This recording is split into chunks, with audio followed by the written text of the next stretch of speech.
This week we're going to be exploring carnivorous plants, plants that either eat flies or frogs. So these are a few that I have designed. You can color them or design them any way you want. I want you to be creative and think about your own carnivorous plant. If you found one, what would yours look like? This one is done all in Sharpie. And for this one, I used lots of different types of lines and patterns to fill in the space. Here I did dots, which is called stippling.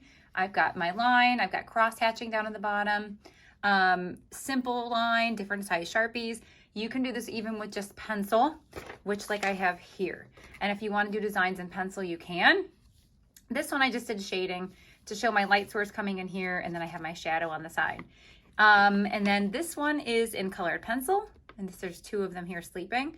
So it's really up to you. I do want you to add a background as well, even if it's just a table space or if it's in the jungle. And then here I've got another plant. This one kind of reminds me of Mario Brothers, except it's a quite different plant than that. But this one is fun where it's trying to eat the bee. This one looks a little angry. This one's sleeping. So this week you're going to be designing a carnivorous plant. It's really up to you. I want you to have fun and think outside the box. So to start your plant, I don't know if you noticed on mine, I had two in my paper, but I'm going to go ahead and just start with one. You only need to do one. I want you to draw just a rectangle in the middle of your paper. Any paper will work.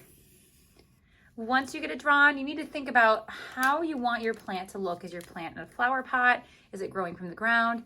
I'm going to start mine in a flower pot.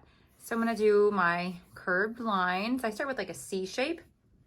I add a little bit of a line down for where the rim would be on the pot, and then I would add the bottom. And it does curve down. So it repeats the curve down, curve down.